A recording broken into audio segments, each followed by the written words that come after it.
Assalamualaikum warahmatullahi wabarakatuh.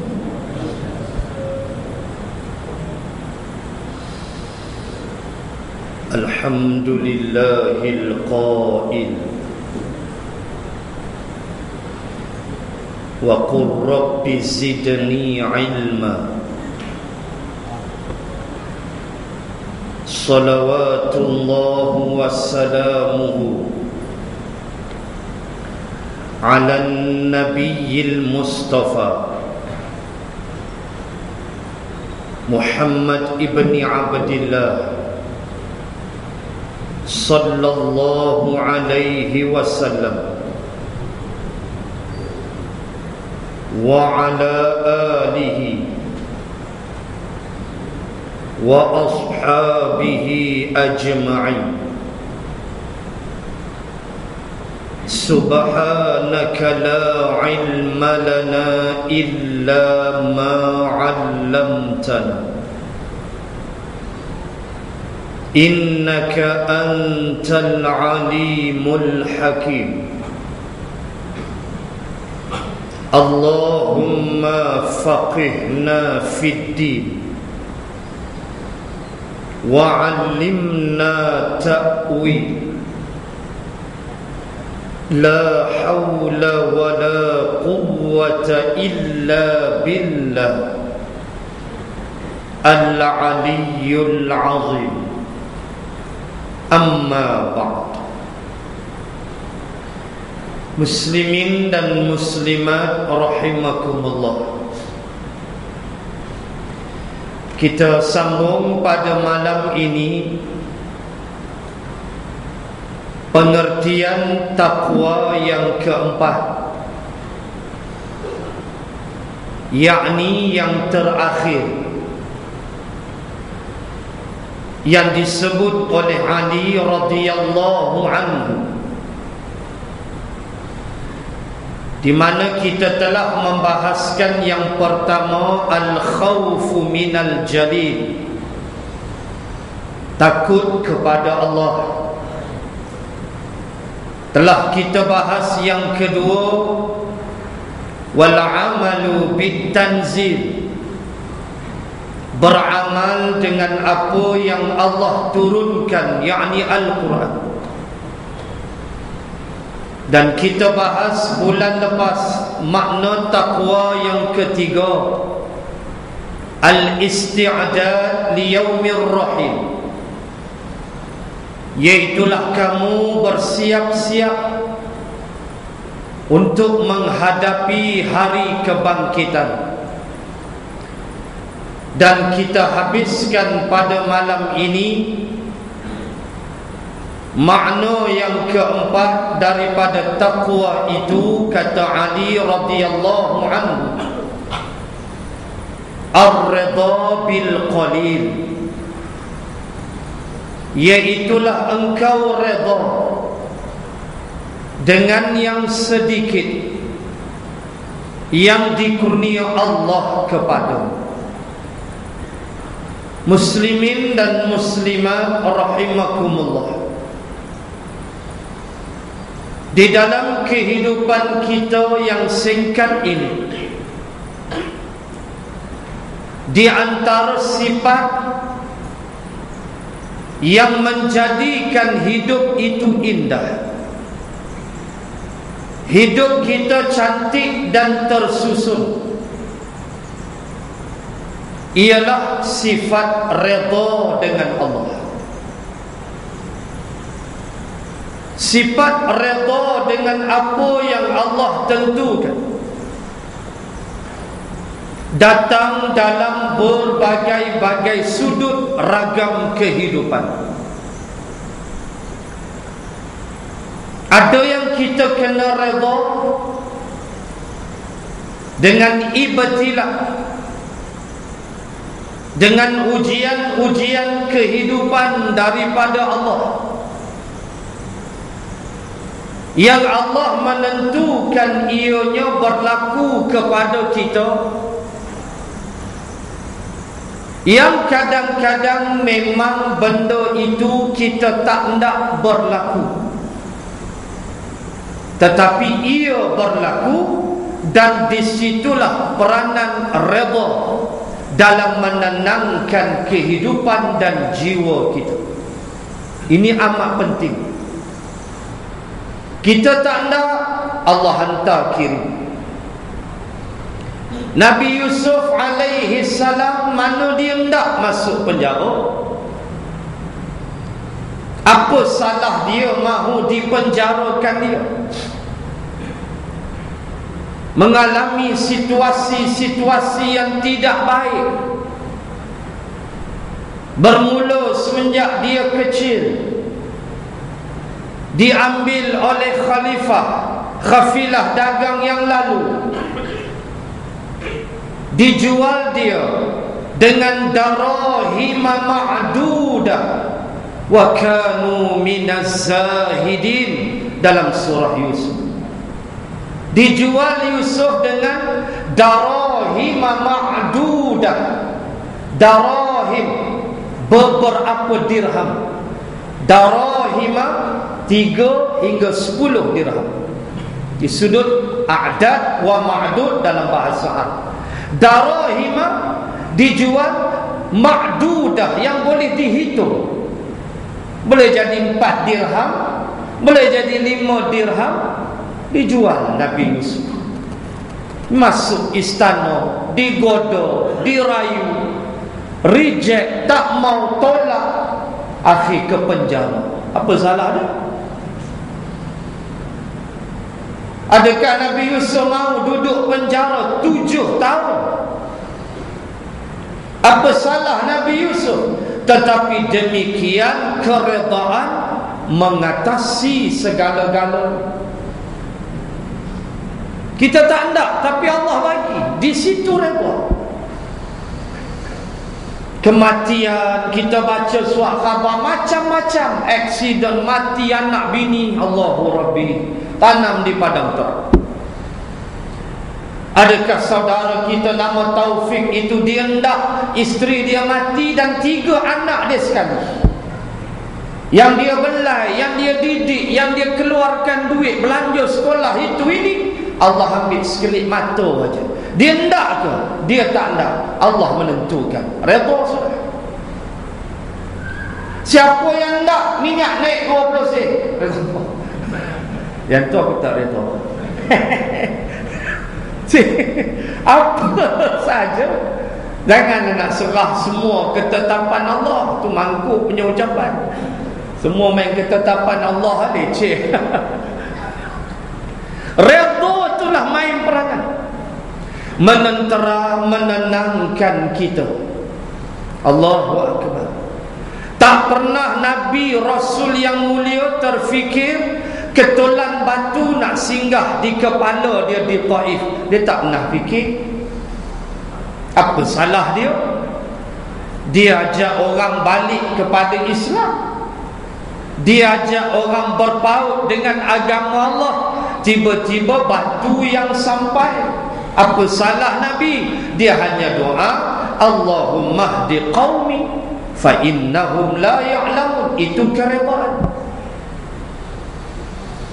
Ali radhiyallahu anhu pesan, antara ciri takwa ialah ar-ridha bil qalil. Engkau redha dengan pemberian yang sedikit daripada Allah. Kita hidup di dunia, tak semua orang rezeki sama. Bab rezeki qasama bainahum, kata Nabi, innallaha qasama bainahum. Sesungguhnya Allah, dia membahagikan rezeki bainahum, antara kamu.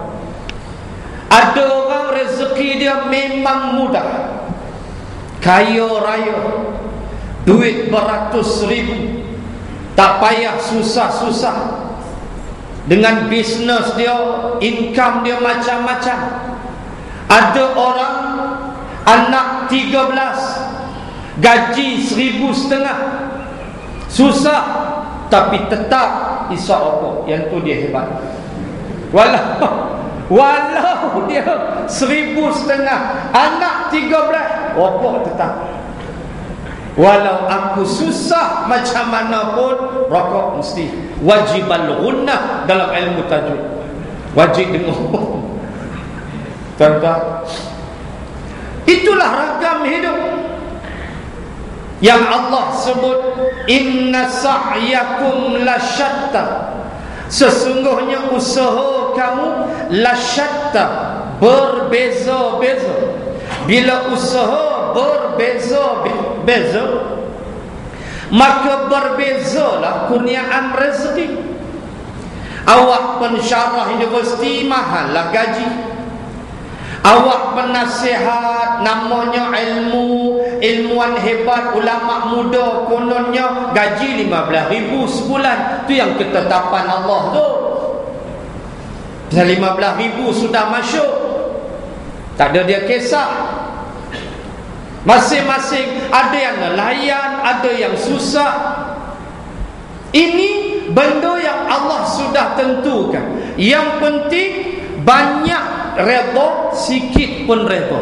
Kenapa Sayyidina Ali tak sebut banyak? Kenapa Ali tak sebut ar-redha bil kathir, redha dengan yang banyak, tetapi Ali sebut ar-redha bil qalil? Kenapa? Sebab amat susah orang yang dapat sedikit, amat susah dia nak mencapai tahap redha. Tak banyak, sedikit saja golongannya, selebihnya akan merungut, selebihnya akan menyalahkan Allah. Ada ucapan-ucapan yang kawan-kawan report kat kita, hidup dia susah, lalu dia salahkan Allah. Kenapa Allah buat aku macam ni? Dia salahkan Allah. Na'udzubillah. Dia hidup susah. Kenapa aku macam ni? Orang lain senang, aku susah. Sebab itu Ali kata redha pada yang sikit. Dia tak sebut banyak, sebab banyak tu sendawa elok dah. Tak ada nak pening-pening fikir. Tapi bila sikit, ayam ni dia datang macam-macam. Kalau dia tak redha, dia akan terlibat dalam perkara-perkara haram. Boleh saja dia berjudi, boleh saja dia rompak orang, boleh saja dia buat benda-benda untuk dia rasa keluar sedikit daripada ruang kesempitan hidup. Sebab itu takwa, bila engkau redha dengan apa yang Allah beri walau sedikit. Itu yang pertama. Yang kedua, bila sebut kalimah qalil, sedikit, muslimin dan muslimat boleh lihat dalam Quran bagaimana kalimah qalil, perkataan qalil ini sebenarnya memberi satu signifikan, satu bentuk yang hebat dalam kehidupan. Quran aja. Dua benda saya nak sebut. Pertama, soal iman. Bila sebut soal iman, tiga. Pertama, iman. Bila sebut soal iman, kadang-kadang kita jumpa ayat qalilam ma yu'minun. Qalil, sikit sangat yang yu'minun, yang beriman kepada Allah. Dia tak ramai, sikit. Sikit sangat. Wa aktsaruhumul fasiqun. Yang banyak kata Allah, yang aktsar, yang kathir ialah fasiqun, puak-puak fasik. Yang ni banyak. Golongan fasik ramai. Golongan yang tak setuju dengan Islam ramai. Golongan yang mempertikaikan Islam ramai. Tapi yang tak pada Islam, perjuangannya, kesyumulannya, sanggup nak susah payah dengan Islam, yang ni qalil, sikit. Nak seluk poket bagi untuk perjuangan Islam, sikit. Tapi banyak seluk poket untuk dunia, tu banyak. Allah sebut sedikit sangat yang yu'minun, yang beriman pada aku. Satu. Dua, qalilan ma tadhakkarun. Sikit sangat hamba aku yang tadhakkarun, yang bersedia menerima tazkirah. Sikit. Berapa ramai yang nampak tsunami dengan kemurkaan Allah. Berapa ramai yang nampak tsunami itu adalah peringatan daripada Allah. Berapa ramai yang nampak sikit. Yang nampak banyak, ini proses kejadian fenomena alam. Nama pun tsunami, bahasa Jepun, makna ombak pelabuhan. Jepun sudah biasa dengan perkara ini. Berapa ramai yang melihat dan masih ingat sampai sekarang peristiwa itu, atau sudah dilupakan? Kekalutan, kekecohan, panik yang Allah kirim, apakah sudah dilupakan? Saya yakin majoriti sudah lupa. Kerana Melayu mudah lupa cepat, tak ingat apa yang Allah dah buat. Sebab itu Allah kata qalilan ma tadhakkarun, sikit sangat yang boleh ambil tazkirah. Mari ribut, terbang, bumbung rumah, habis semua. Diulahlah taufan Greg, taufan Katrina, taufan naik minyak, semua taufan. Tidak melihat akan keagungan Allah Subhanahu wa ta'ala yang mengadakan semua itu. Sikit, qalilan ma tazakkaru. 3 wa qalilum min ibadiyasy syakur, dan sedikit sangat, kata Allah, min daripada ibadi, hamba aku, asy-syakur, yang boleh bersyukur.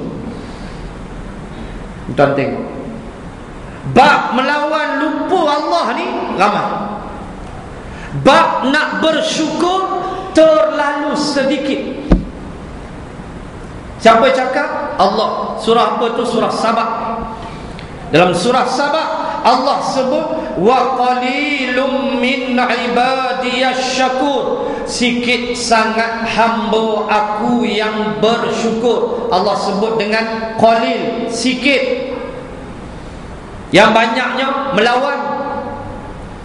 Sikit sangat yang bersyukur, memikirkan bila kita sebut syukur, ia berkait dengan nikmat. Apa lagi nikmat yang kita nak syukur muslimin muslimat selain daripada nikmat menjadi orang Islam?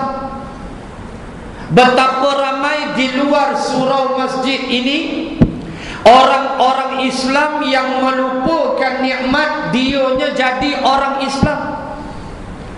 Lupakah kita muslimin muslimat? Apakah kita jadi orang Islam ni? Apakah kita minta dengan Allah waktu kita duduk dalam perut mak? Tak. Kita minta ke dengan Allah kita nak jadi orang Islam? Jawabnya tidak.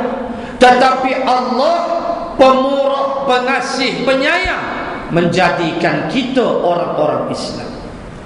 Kita tak minta, tak ada kita doa minta, tapi Allah sejak azali menentukan saya tuan-tuan muslimat adalah orang-orang Islam. Maka nikmat itu berapa ramai yang mensyukurinya dengan mereka tidak hidup sebagai orang Islam. Ramai yang tak semayang, bukan kata tak semayang Jumaat jantan, tak semayang 5 waktu. Betapa ramai. Betapa ramai yang tidak berpuasa. Betapa ramai yang melengah-lengahkan untuk dia jejak kaki di 2 tanah haram. Dalam keadaan duit dia banyak, dia tak ambil kisah. Bagi dia lebih penting ke Eropah dulu, pergi Hawaii, pergi pulau Bora Bora, Pergi makan angin dulu. Terlebih makan angin, mampu kembung perut. Nabi bersabda, barang siapa yang cukup semua dah, belanjanya, sihatnya apa semua, tapi dia tak ada keinginan nak menunaikan haji, maka Nabi kata dia pilihlah nak mati Yahudi ke, jahiliyah ke, Nasrani ke, dia pilih. Na'udzubillah. Sedikit sangat yang mensyukuri nikmat Islam. Tuan-tuan muslimin muslimat, bila jadi orang Islam, ia nikmat yang paling tinggi. Kita sebut Allah yang pilih kita jadi orang Islam. Walaupun kita bagi RM1, RM2, tapi ada nilai di sisi Allah, sebab lisen Islam itu. Seorang kafir walau dia baik macam mana pun, dia tak ada nilai. Haba'am mansura, amal dia menjadi debu yang berterbangan. Walaupun dia sedekah 1 juta, dia bagi berapa juta sekalipun. Ini nikmat. Tapi kata Allah, qalilun min ibadiyasy syakur. Sikit sangat hamba yang pandai mensyukuri akan nikmat-nikmat yang aku beri pada mereka, terutama nikmat Islam, terutama nikmat Nabi Muhammad sallallahu alaihi wasallam menjadi rasul untuk kita. Itu nikmat. Kalau Allah tidak lantik Nabi Muhammad tu jadi rasul kepada kita, gamak-gamak macam manalah kita nak hidup? Cuba fikir sekejap. Tak ada pedoman. Nak niaga ke, nak memimpin ke, tak ada pedoman. Sebab Allah tidak lantik Nabi Rasul untuk kita.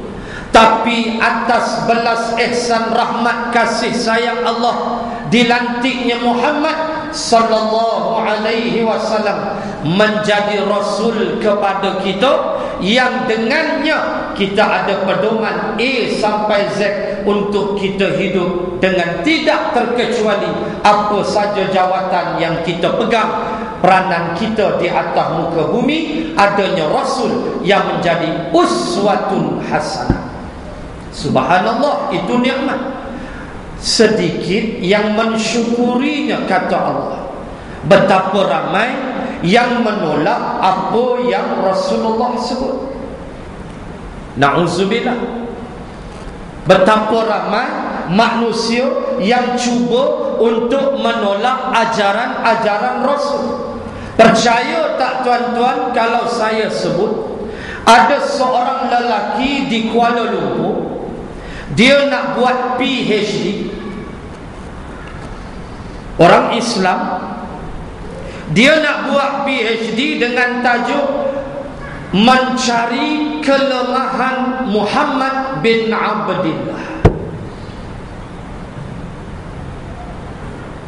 mencari kelemahan baginda Rasul sallallahu alaihi wasallam. Itu cadangan tesis yang dia nak buat, yang akhirnya rakan-rakan dia menasihatkan dia, entah dia bertaubat tidak, tapi tesis itu tidak dilakukan. Nak buat di overseas, tentulah dengan pensyarah-pensyarah masalah yang kufur kepada Allah. Main tuan-tuan, ni kisah benar. Orang Islam berangan nak buat tesis, tajuk cari kelemahan Muhammad. Mana ada kelemahan bagi diri Rasul sallallahu alaihi wasallam? Tak ada kelemahan. Tidakkah Nabi sebut, wa ahsanal hadiyu hadi Muhammad sallallahu alaihi wasallam? Tidakkah Rasulullah menyebut bahawa sebaik-baik jalan hidup adalah jalan hidup pimpinan Muhammad sallallahu alaihi wasallam? Tu Nabi sebut pada hadis pertama kitab Muqaddimah Mastika hadis. Ada hadis tu, Nabi kata, aku punya pimpinan itulah yang terbaik untuk manusia. Mana ada kelemahan, weakness? Tak ada. Na'udzubillah, moga dia bertaubat, minta ampun dengan Allah. Sebab niat dia nak buat macam tu sudah boleh menggoyangkan akidah dia. Na'udzubillah. Sebab Nabi maksum. Kalimah maksum tak ada pada orang lain walau sahabat kecuali Muhammad sallallahu alaihi wasallam. Bila maksum, terpelihara dari segala dosa. Tak ingat saya mengaji kecil-kecil, lu mengaji fiqh. Duduk di Gombak kecil-kecil, saya mengaji fiqh. Tu guru fiqh saya nama Ustaz Ahmad Maksum. Ustaz Ahmad Maksum. Tapi isyarat tu dia punya maksum. Habis-habis kuliah cuy depan masjid tu. Waktu tu saya 8 tahun 9 tahun mengaji fiqh dengan dia. Ramai-ramailah kami mengaji di masjid, mengaji fiqh. Habis-habis tu dia punya maksum, terpelihara daripada asap yang lain. Maksum, walau nama dia meninggal dah. Allah meninggal dah dia. Meninggal dah. Waktu saya 7-8 tahun, dia sudah 40. Dia meninggal dah dia. Meninggal dah.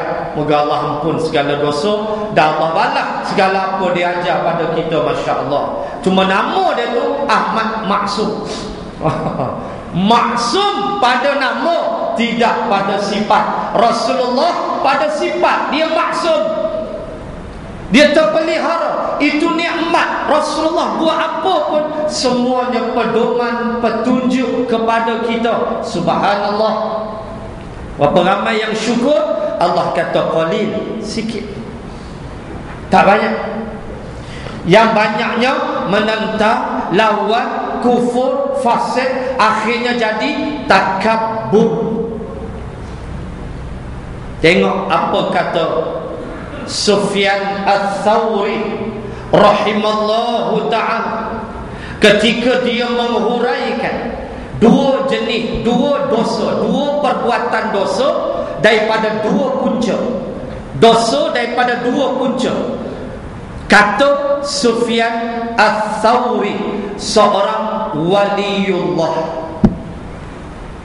Sufyan Ats-Tsauri pernah berkata, kullu ma'siyatin an syahwatin fa innahu yurja ghufranuha wa kullu ma'siyatin anil kibri fa innahu la yurja ghufranuha lianna ma'siyata iblisa kana asluha minal kibri fima zallati adam kana asluha min an syahwati.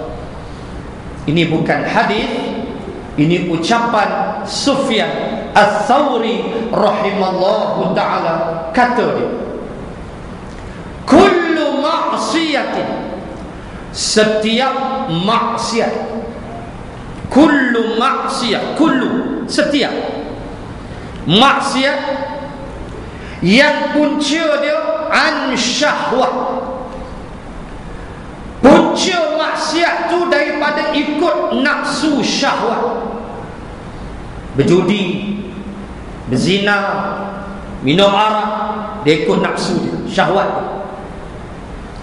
Kata Sufyan, fa innahu yurja ghufranuha, ada harapan Allah nak ampun. Kenapa? Kerana kata Sufyan Ats-Tsauri, fima zallati adam kana asluha an syahwah. Kerana dosa tu Adam dan Hawa berpunca daripada syahwat. Allah kata ragadan haitsu syi'tuma. Allah pesan ke Adam Hawa alaihimassalam. Dalam Al-Baqarah ada ayat ini. Allah kata ragadan haitsu syi'tuma. Kamu berdua wahai tu Adam, wahai Hawa, ragadan haitsu syi'tuma. Kalau bahasa Melayu kita, hampa mentak darah lapang pada terdarah dalam syurga ni. Ragadan haitsu syi'tum. Hampa nak telan apa? Telanlah dalam syurga ni. Wala taqraba hadhihi syajarah. Cuma aku minta, kata Allah, kamu berdua jangan dekat pohon itu. Adam pun dekat, Hawa pun dekat, syaitan pun kacau, akhirnya makan buah terlarang. Dimakanlah buah terlarang. Apa nama buah? Tak tahu. Melayu je apa? Buah khuldi. Melayu. Itu Melayu. Khuldi, khuldi itu kalimah dia khuld. Jamak dia khalidin. Mufrad dia khuld. Khuld makna kekal. Bukan nama tu buah keludi macam buah kelubi. Itu jeruk pali. Madu, laguna buka dah. Babi beli kat ya.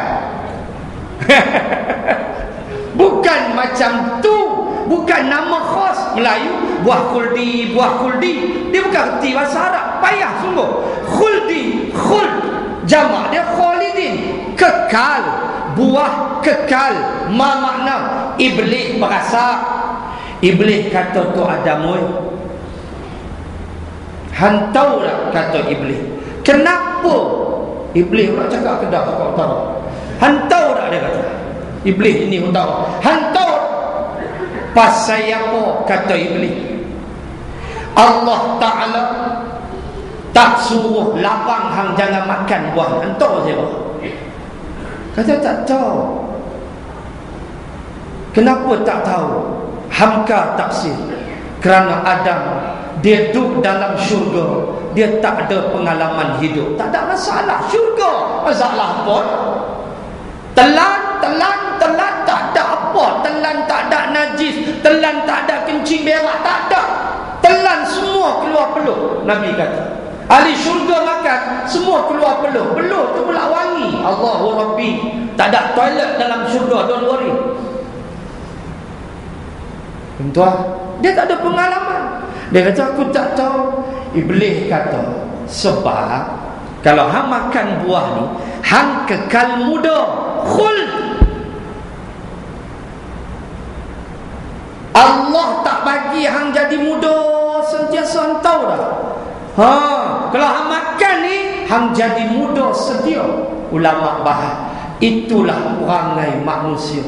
Sejak tu Adam dalam syurga, walau dia tua macam mana pun tetap hati dia muda. Tambah jantan. Pakcik umur berapa dah? Baru 70. Baru tua dah. Baru 70. Dia tak abang lama dah 70. Dah, dia mesti abang baru 70. Dia rasa dia muda. Itu perangai tu Adam dalam syurga. Iblis kacau. Terasa nak muda. Tu perangai. Lah 50 tengok dah iklan dalam TV. Dia minum gambar apa, lari 100 meter, umur 70 lebih. Nak tunjuk kata hebat.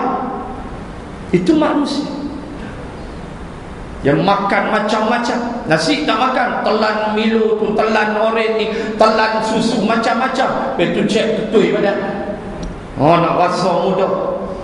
Allahu Rabbi. Itu perangai manusia. Maka dipanggil khuld. Bukan buah khuldi macam buah durian dengan manggis. Bukan. Khuld makna kekal. So Adam makan, Hawa makan, akhir menyesal. Rabbana zalamna anfusana. Al-ayat. So kata Sufyan, dosa kerana nafsu yurja ghufranuh, ada harapan Allah ampun. Sebab kes dia ambil kes tu Adam dengan Hawa. Allah ampun tak? Ampun. Tu yang jumpa Adam jatuh di Ceylon, Sri Lanka. Satu riwayat. Riwayat itu kuat. Hawa jatuh di Jeddah. Jeddah.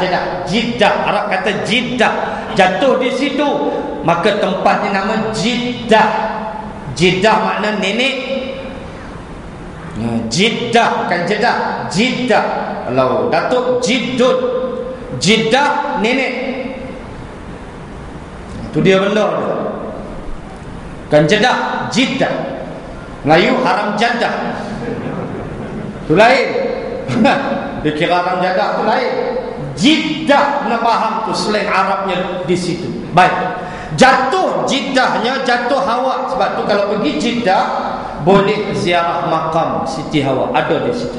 Panjang makam dia Siti Hawa, masih ada di situ. Baik.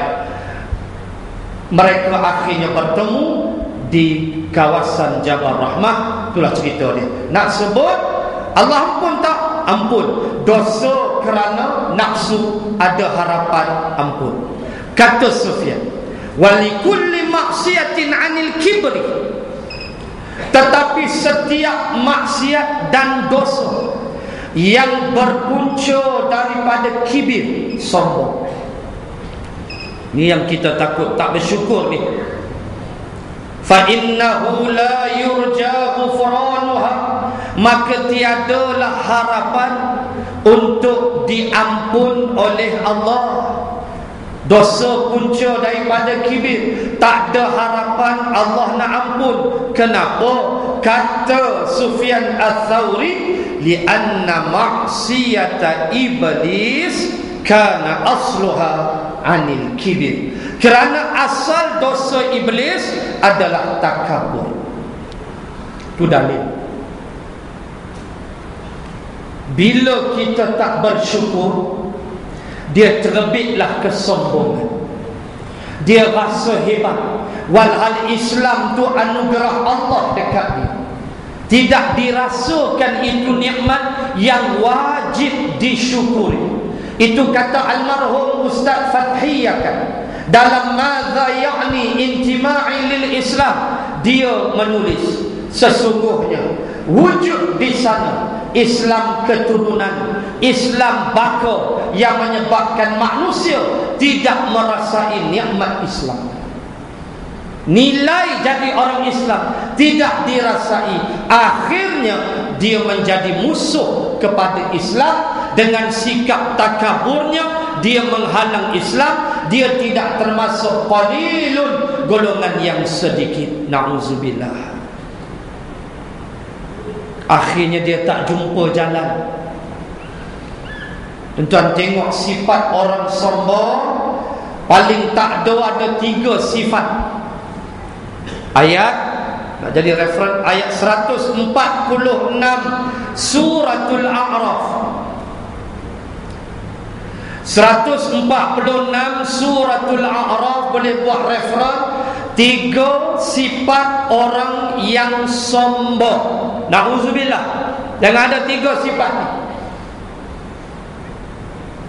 Sa'asrifu an ayati alladzina yatakabbaruna fil ardi bighairil haqq. Allah mulakan ayat 146 Al-A'raf dengan Allah menyebut sa'asrifu, akan aku palingkan daripada aku mereka-mereka yatakabbaruna fil ardi bighairil haqq, yang mereka itu takabur, sombong di muka bumi, bighairil haqq, tanpa sebab. Baik, sebelum tengok 3 sifat tu, mari tengok ayat pangkai ni dulu. Apa makna Allah kata, bila Allah kata sombong tanpa hak? Ulama bahas, bila Allah sebut yatakabbaruna fil ardi bighairil haq, dia bersikap sombong di bumi tanpa sebab, maka ulama bahas bermakna adanya sombong yang dibolehkan. Sebab ayat dia bighairil haq, bermakna kata mufassirin, ada sombong, adanya sifat sombong yang kita boleh miliki. Seperti kata Imam Ghazali, sombonglah engkau kepada orang yang sombong dengan Allah. Engkau boleh sombong dengan dia. Boleh. Orang yang lawan Quran kita boleh sombong dengan dia. Kita boleh tunjuk lagak dengan dia. Boleh. Sebab dia sombong dengan Allah. Boleh sombong macam sombong Imam Malik. Sombong pula dah Imam Malik. Cerita Imam Malik sombong. Satu hari rombongan daripada istana, waktu tu Khalifah Ja'far Al-Mansur, daripada Abbasiyah menjadi khalifah. Imam Malik ni mazhab Maliki. Maliki ni banyak di Maghribi, di Morocco. Ya, Maghribi mazhab Maliki. Datanglah rombongan daripada istana. Menteri-menteri wakil istana datang, kata tuan, Khalifah Al-Mansur perintahkan tuan pergi ke istana, ajar dia agama, ajar dia Islam, ajar kitab lah, baca kitab tu semua. Imam Malik jawab, lepas semua balik, bagian salam kat dia, dia nak ilmu, dia main cari aku. Tu dia Imam Malik. Lah buat lagu tu batu gajah dengan kemunting, dua tu. Imam Malik kata dia nak ilmu, dia main datang rumah aku. Tak ada kelapa aku nak pergi rumah dia, aku nak pergi istana. Dia datang kerana ilmu itu didatangi, kata Imam Malik, bukan mendatangi. Dia nak, dia main cari aku. Hampa balik gitu. Report dekat Khalifah Ja'far Al-Mansur, apa yang diucap oleh Imam Malik. Menangis Imam Ja'far Al-Mansur. Khalifah Ja'far Al-Mansur menangis dan minta ampun, bertaubat dan datang ke rumah Imam Malik. Ulama kata itu sombong Imam Malik. Boleh macam tu? Boleh. Empa nak mengaji, main masjid. Nak start kereta, nak start motor, nak pergi masjid pun berat. Baik tu saja jadi orang. Start motor pergi kerja boleh, start kereta pergi hypermarket, pergi simat Sungai Tani boleh, sampai jam queue mana berjalan tak boleh kita. Itu kesombongan Imam Malik. Sebab itu bila Allah sebut mereka takabur tanpa hak, maka ada takabur yang dibolehkan. Okey, balik ayat tadi 146 Al-A'raf. Apa ciri? 3. Wa iyyaru kulla ayatin la yu'minu biha. Ciri pertama ialah setiap kali, ni golongan banyak, kita nak masuk golongan sikit. Ni yang banyak ni jahat, kita nak qalil. Golongan jahat ni banyak. Apa sifat pertama? Wa iyyaru kullu ayat. Tiap kali mereka melihat tanda-tanda kebesaran kami, la yu'minu biha, mereka tidak beriman dengannya. Tengok tsunami tak beriman, tengok ribut taufan tak beriman, terasa bumi bergegar sekejap. Allah, sebelum tsunami itu saya masih ingat, saya di Parit Bunta pagi tu 26 Disember tu, saya kuliah duha hari Ahad di Parit Bunta. Saya masih ingat waktu tu saya nak ambil wuduk 8.45 pagi, kuliah pukul 9. Saya nak start ambil wuduk, rasa bergegar pening nak muntah. Dan saya tengok tiang telefon nak macam tu. Yang datang suruh terjun lari awal lagi. Awak ustaz, entah aku tak tahu, saya pun tak tahu, bergegar saya pun pening. Nak ambil wuduk dah tak betul. Waktu tu dah mula meletup, kita tak tahu. Pucat tuan-tuan. Haisah rokok, hilang rokok, lari. Kita duk fikir kiamat dah kah? Fikir-fikir hari Ahad, kiamat hari Jumaat, Nabi habaq. Hari Ahad, tak cia. Duk pening kepala. Tu saya rasa pagi tu 8.45. Allahu Akbar. Terasa sungguh gegaran dia sampai Parit Bunta waktu tsunami 26 Disember tu tahun 2005. Allahu Rabbi tuan-tuan. Yang tu tak ada apa, yang tu meletup biasa, dia tak ada kena-mengena. La yu'minu biha, tak beriman. Kemana nak bayang? Idza zulzilatil ardu zilzalaha.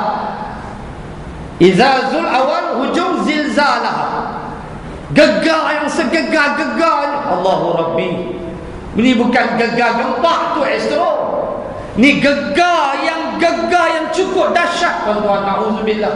Macam mana kita nak bayang? Allahu Akbar. Takutnya orang yang sombong, dia tak nampak. Satu. Yang kedua, wa iyaraw sabilar rusydi la yattakhidhuhu sabila. Dan apabila dia melihat, wa iyaraw, apabila mereka, jamak tu ada waw, wa iyaraw, bila mereka melihat sabilar rusydi. Sabil ar-rusydi. Sabil mufrad, subul jamak. Sabil satu jalan, subul jalan-jalan. Allah sebut sabil mufrad satu, kemudian Allah sebut ar-rusydi. Rusydi petunjuk. Maksudnya dia melihat satu jalan petunjuk. Dia nampak dah ini jalan yang benar. Dia tahu ini jalan betul, jalan petunjuk. Apa jalan? La yattakhidhuhu sabila. Tidak diikutnya jalan itu. Dia tak mau ikut. Allah bagi dia nikmat sihat. Kita di Malaysia ni, ya Allah, nak kuliah pilah mana pun. Tuan bayang, kita di Kedah, saya di Kuala Lumpur, tuan-tuan, Allahu Akbar. Kuala Lumpur tak menang tangan. Kuala Lumpur ni tak cukup ustaz. Abang main tu. Iya. Nak ke tak nak je. Tuan nak kuliah jenis apa? Jenis smackdown. Ada surau dia. Jenis empuk wrestlingnya smackdown.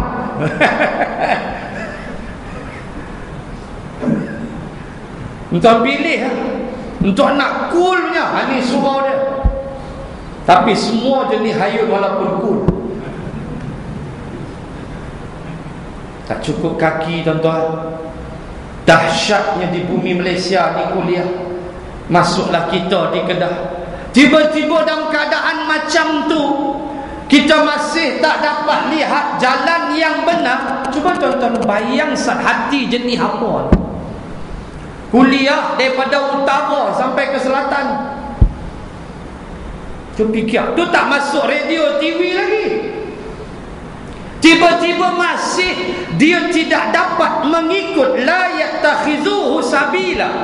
Dia tak nak ikut sabilar rusydi, jalan-jalan ar-rusyd. Dia gagal ikut.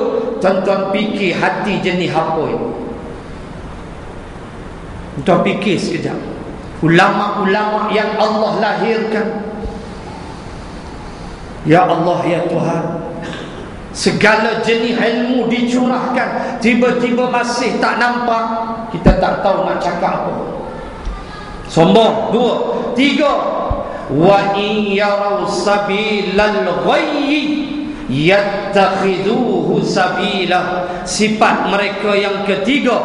Dan apabila mereka melihat akan jalan kebatilan, cepat mereka mengikutnya. Inilah orang sombong. Jalan benar tak mau ikut, jalan sesat ikut selalu. Na'udzubillah.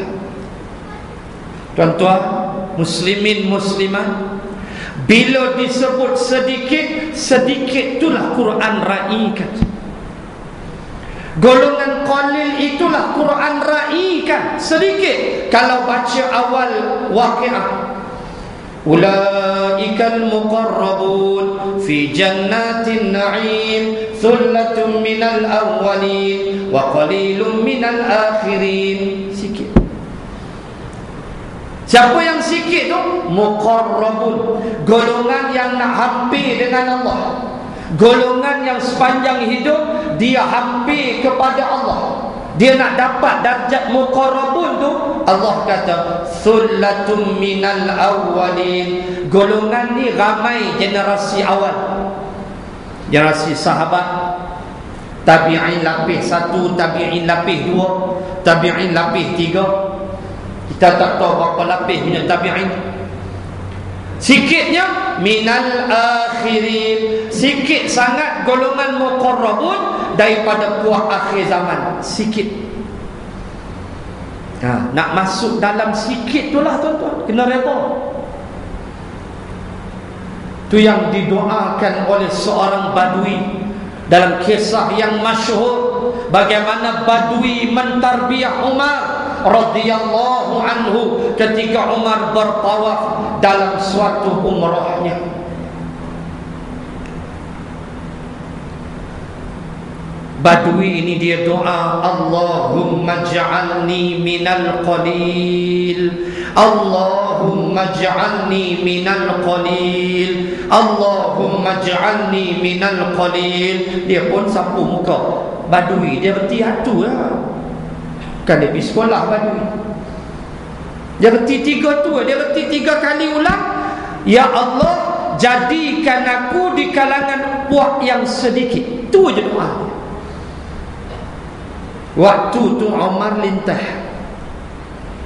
Waktu tu apa ramai sangat sahabat. Kan macamlah walaupun dalam tawaf boleh lagi buat laporan di Hijir Ismail tentang kehliwat tu. Pasal orang tawaf semua senyap. Kan dia boleh bercakap lagi. Saya sekarang berada di Multazam. Multazam Muta'am, Multazam belah sana. Handuk kat Hijir, buat Multazam. Itu dengar suara clear pula. Wahai kita tahu dah orang tawaf ni segala tok nenek keluar ucapan macam-macam riuh hendak. Kat Turki bahasa Turkinya, yang India bahasa Indianya, yang Melayu pula dengan Melayu dia. Tiba-tiba boleh cakap clear elok. Entah aku tak tahu studio mana hangpa dulu. Tuan-tuan, waktu tu zaman Umar tak ramai macam sekarang, masya-Allah. Umar lintah tawaf, Umar dengar dia. Habis tawaf Umar cari dia, jumpa badui duduk situ depan Multazam. Umar pegang dia. Umar kata, kenal aku tak? Bukan Umar nak belagak. Umar tak reti belagak tuan-tuan. Ketika Umar berjalan bersama memanda menterinya di Madinah pada suatu waktu, Umar berjalan, tiba-tiba Umar melihat seorang wanita bongkok sangat dah. Bongkok jalan di Madinah. Dia tengok-tengok Umar. Waktu tu Umar khalifah.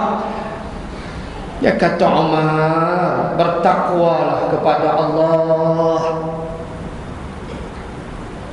Umar waktu tu khalifah. Takwa apa tuan-tuan nak sebut Umar ni? Syaitan pun tak berani dekat dengan dia. Lalu bila perempuan tua bongkok ni habaq dekat Umar, Umar tak habaq pula jawatan, koklah habaq ya Amirul Mukminin, boleh gagah ke habaq yang berhormat dah. Ni habaq Umar ni buat nama Umar, bertakwalah pada Allah. Menteri hairing Umar pi pegang celapak, pi cari orang tua. Kata makcik, pandai capui mulut suruh Umar bertakwa. Hentak kenai Umar takwa dia lagu mana? Menteri baru masuk kerja, gaji starting 1,800. So tak ada ayat lah, baru graduate. Mu jaga prestasi 3 tahun percubaan. Bodeklah Umar lebih. Marah kat makcik tu. Makcik tua, hang cakap Umar takwa, hang tak kenal ke Umar ni takwa dia lagu mana? Lalu Umar memegang, ikut riwayat, dia pegang mulut menteri hak mulut capui. Dia kata, hang diam boleh? Hang kenal tak perempuan tua ni siapa? Kata tak kenal, mana nak kenal, baru graduate, baru masuk kerja, mana nak kenal. Tanya cimpeng pun tak kenal. Aku cimpeng pun jadi isu ni apa dah? Apa? Kapiak mampus biar riuh aku tak aku standby, kita tahan apa?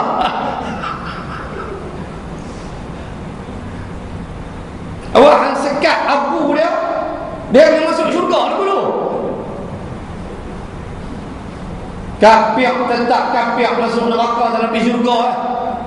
Apa mayat dari isu nasional? Cek. Orang berminyak duduk riuk cerita apa? Eloklah ABU apa? Mengaku. Omar tanya kita nak naik. Omar kata inilah Khawlah binti Sa'labah yang suara dia, kata Omar, didengar oleh Allah dan Allah menurunkan surah Al-Mujadalah. Itu dalam kes zihar. Allazina yuzahiru minkum min nisa, mana-mana lelaki yang menziharkan istrinya, yaitu ucapan suami kepada istrinya dengan suami berkata, engkau seperti punggung ibuku. Itulah ucapan zihar. Suami menghina istrinya. Islam jaga hak isteri.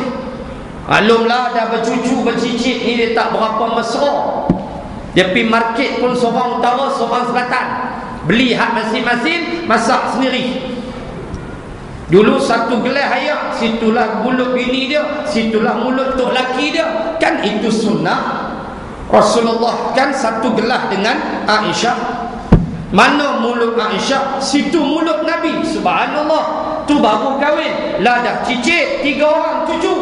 Dia tak berapa. Mak hang dengan pak hang bunyi dah. Mula masak kurang garam. Hang ni awak bodoh sangat. Hang ni lah macam punggung mak aku. Ucapan zihar.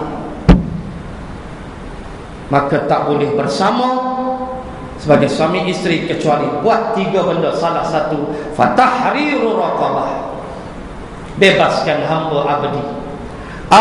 Atau syahraini fasyami syahraini mutatabi'aini, puasalah 2 bulan berturut-turut, 60 hari straight. Ambil ke hang. Tak boleh yang tu. Ambil nombor 3, it'amu sittina miskina, berilah makan fakir miskin 60 orang. Buat salah satu tu baru boleh bersama balik dengan isteri. Cerai tak jatuh, tak jatuh tolak. Baru-baru ni saya dapat kes lepas raya masuk SMS, Ustaz, saya setubuh dengan bini siang hari. Ada lagi. Aku ingat tak ada dah. Yang setubuh dengan bini dah bulan Ramadan siang hari. Macam mana nak buat, Ustaz? Nak jawab kalau tak hang tu lah. Bila pasal hukum, jawab pi lah.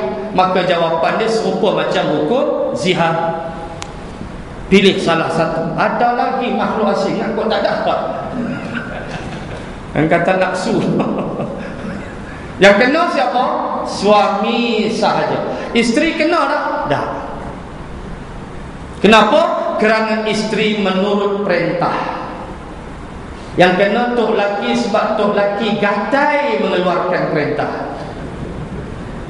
Maka kena hanya pada suami sahaja.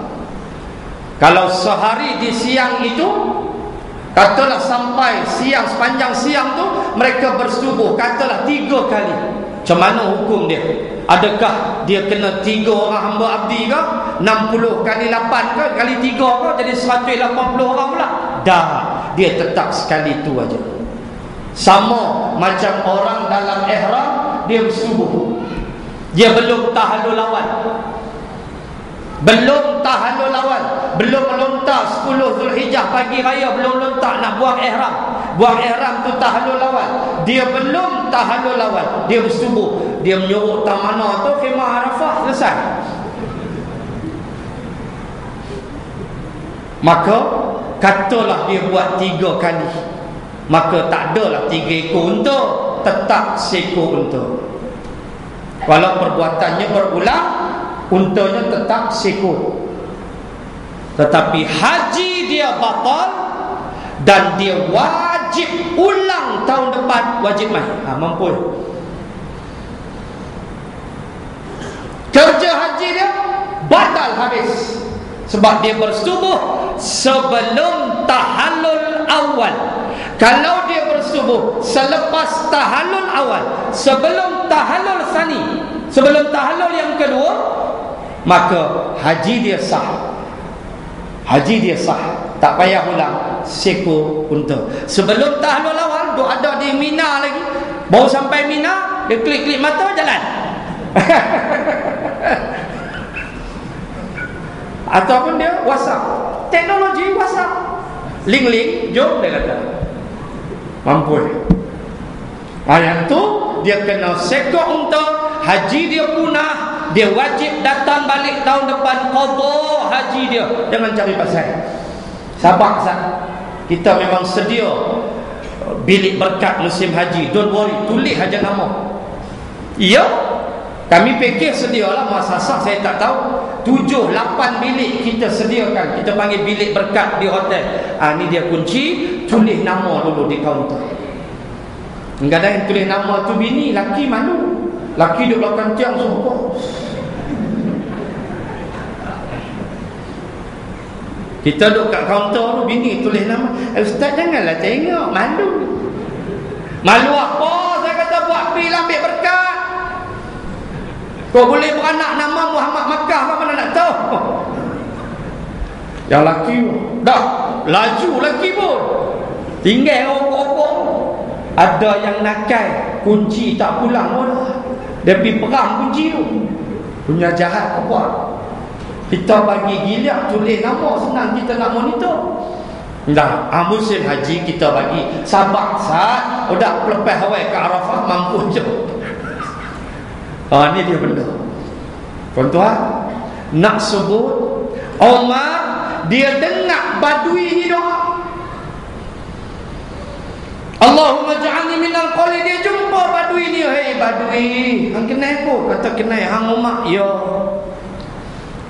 Ya apa hal khalifah? Nak tanya orang semua minta banyak, hang minta sikit je siapa?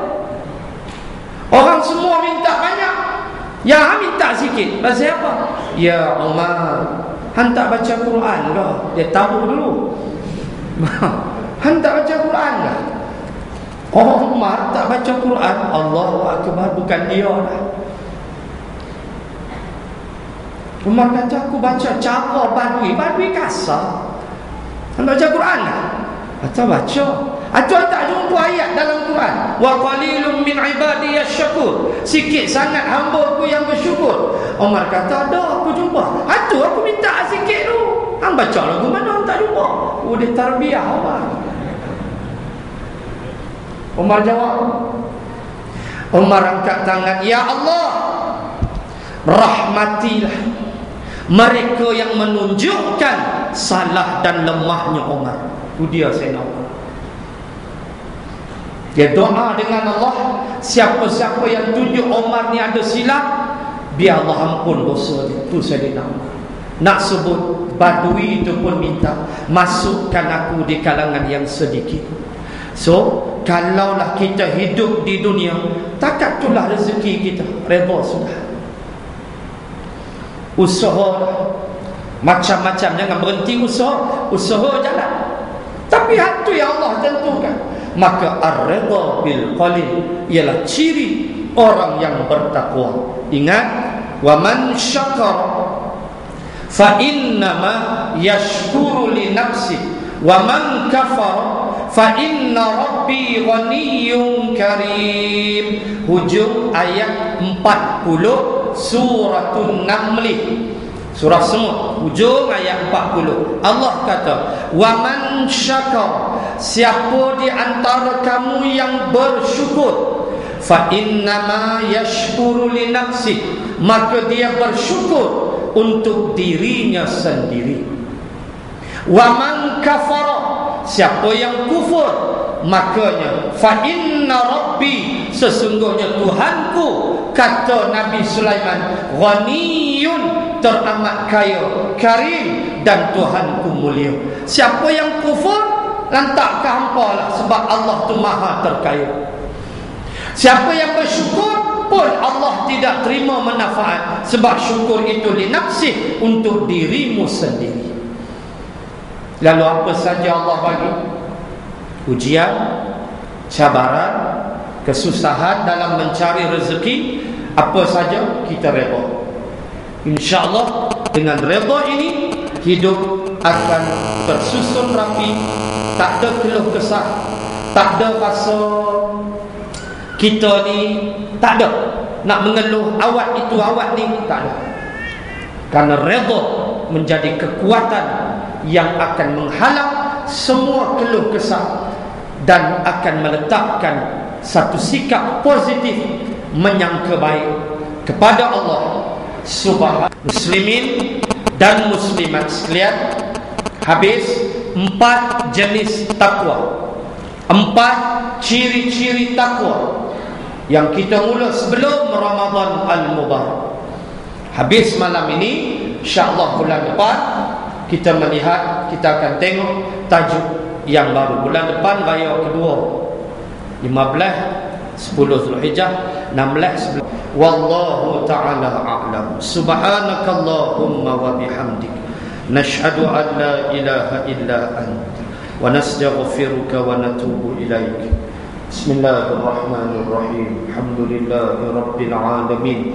Assalatu wassalamu ala rasulillah wa ala alihi wa sahbihi ajma'in. Allahumma zidna ilman warzuqna fahman. اللهم ارزقنا فهم النبيين وحفظ المرسلين. اللهم اجعل جمعنا هذا جمعا مرحوما وتفرقنا من بعده تفرقا معصوما. وصلى الله على رسول الله والحمد لله رب العالمين. السلام عليكم ورحمة الله وبركاته.